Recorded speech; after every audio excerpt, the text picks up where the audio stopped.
Bonjour monde entier, bonjour Église du Seigneur, bonjour ma famille MIC. Je voudrais vous présenter ce message à propos de la mort.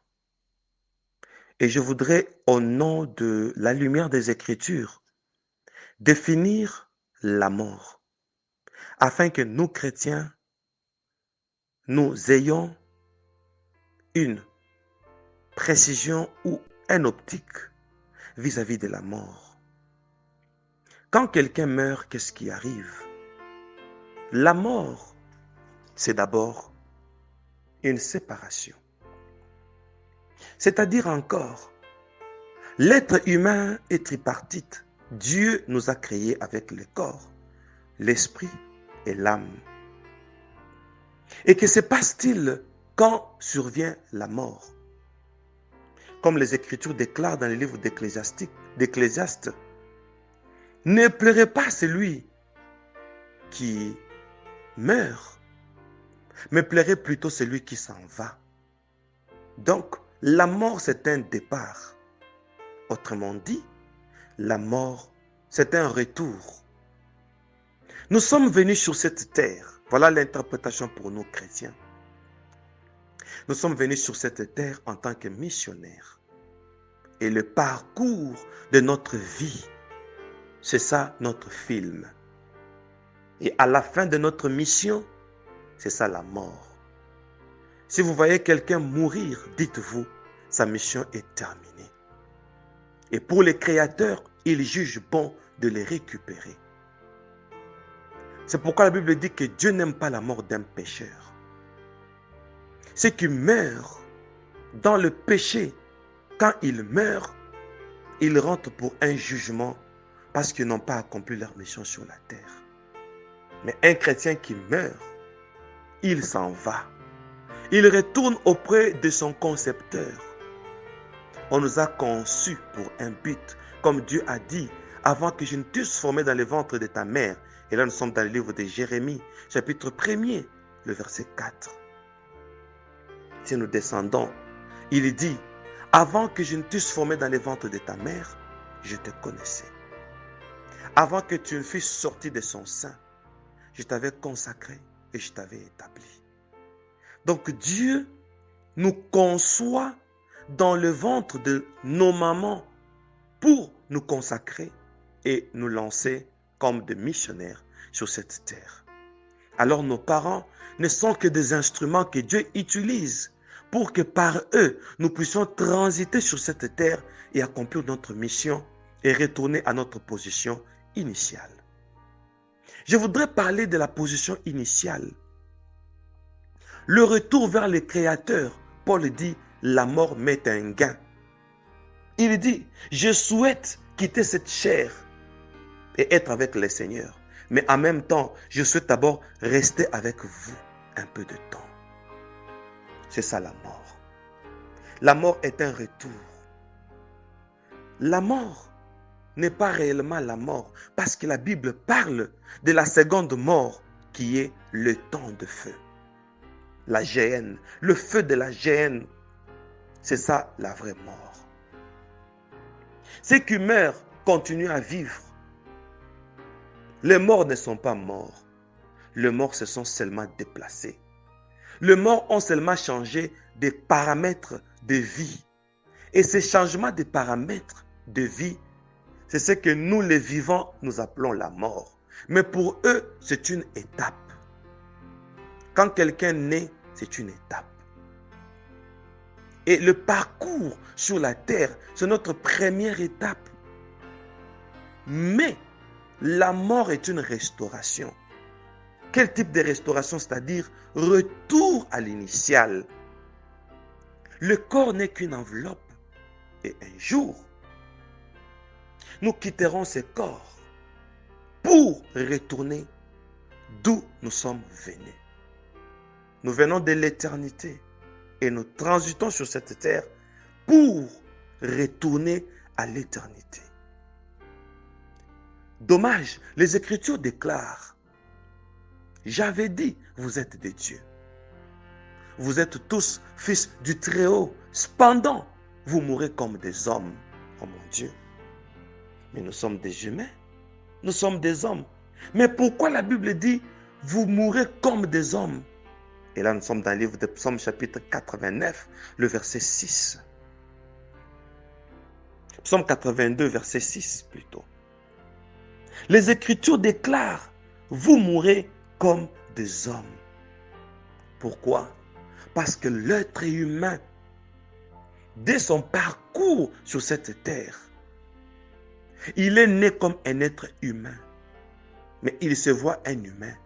Alors que nous sommes des esprits renfermés dans un corps, le corps n'est que notre moyen de transport pour que nous puissions nous déplacer sur la terre. Et pourquoi nous déplaçons-nous? Pour remplir notre mission. Pour aller ça et là, comme les Écritures déclarent, heureux le pied qui marche pour l'Évangile. C'est ça notre moyen de transport, notre moyen de déplacement. Mais le diable nous a menti.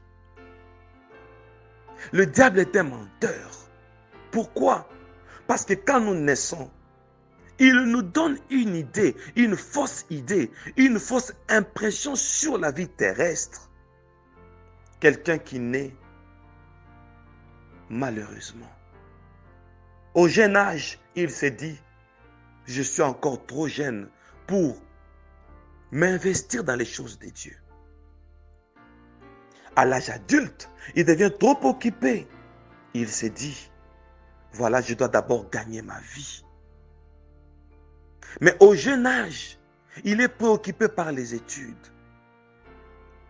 Il est préoccupé par la lutte du savoir pour connaître, comprendre et exécuter.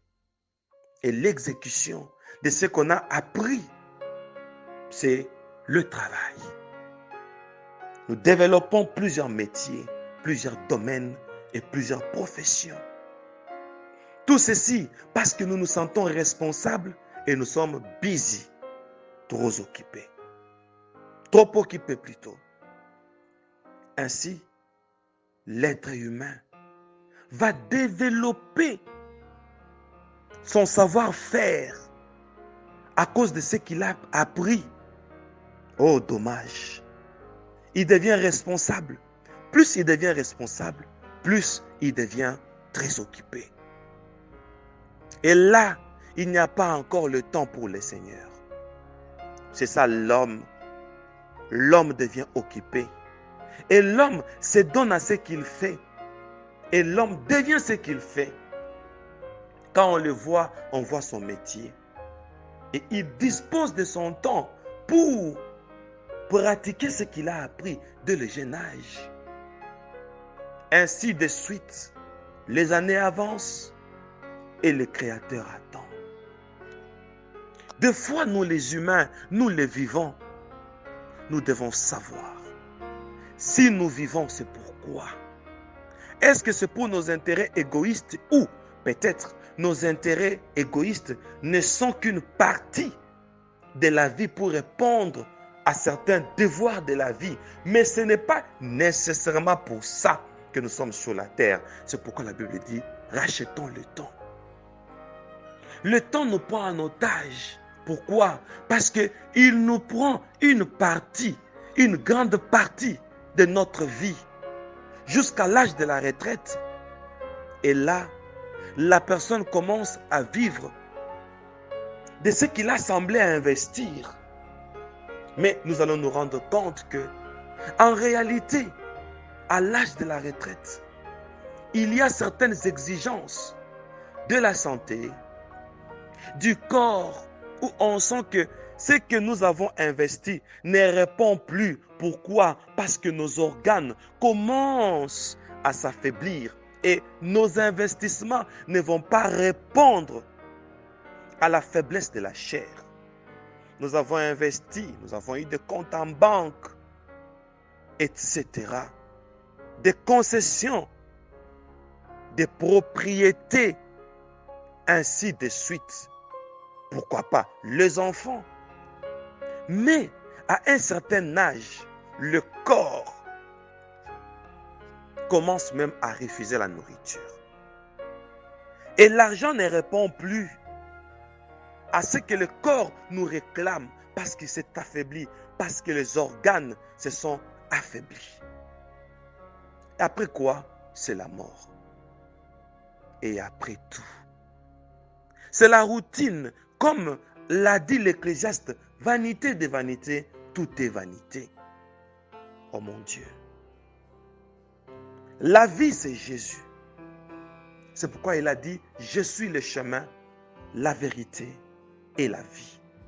Heureux celui-là qui, pendant son parcours, a marché en intimité avec Jésus.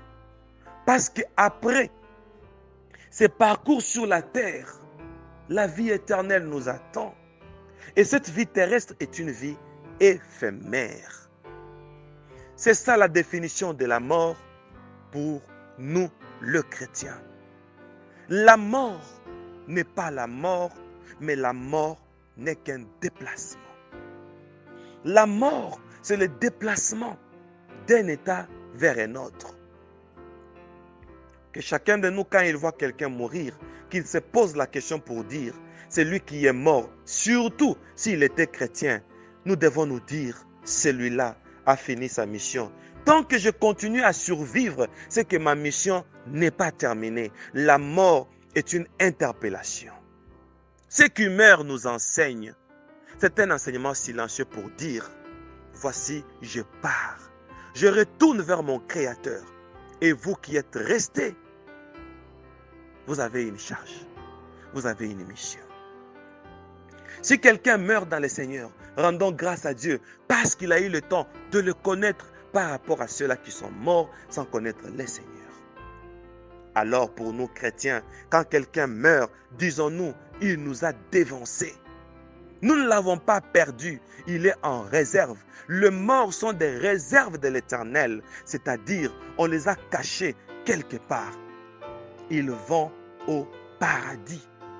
Il y a une différence entre le paradis et le ciel, quoique l'anglais ne sait pas faire la distinction, mais il y a une nuance biblique qui fait voir que là où il y a les morts en Christ, qui attendent le son de la trompette, pour que nous, les vivants, nous puissions les rejoindre. Quand sonnera la trompette, et nous serons tous vêtus de blanc, nous allons porter un nouveau corps, un corps incorruptible, à la rencontre du Seigneur. C'est ça la mort, ceux qui sont morts en Christ. Ainsi, je voudrais dire, quand l'un de nous nous quitte, disons-nous, il nous a dévancés. En chair, nous nous séparons, oui. Mais en esprit, nous sommes tous unis au Seigneur. Nous sommes toujours ensemble, en esprit. Et nous attendons les jours où nous allons nous revoir. Je fais un constat. J'ai goûté à la mort pendant 10 heures du temps. Ce que j'ai vu à l'au-delà. La gloire qui est là n'a pas de terme sur cette terre afin de l'expliquer. Et la plupart des personnes qui meurent, quand on leur dit, voilà, nous t'avons amené ici juste pour voir les réalités qui sont ici, rentrent sur la terre, beaucoup refusent. Pourquoi avant de mourir, on a peur de la mort et quand on meurt, on a peur de la vie? Pour vous faire voir que la vie, c'est Jésus. Sur cette terre, ce n'est qu'un parcours. Donne ta vie à Jésus. Prépare ton parcours sur cette terre parce que nous avons un temps imparti. Merci pour votre attention. Que le Seigneur vous bénisse et merci de donner chacun de nous sa vie à Jésus. Pour quelques-uns qui l'ont déjà donné, merci de réparer nos vies. Soyez bénis. Venez d'écouter l'émission À l'écoute du berger avec le berger Moïse Louchikou Malou.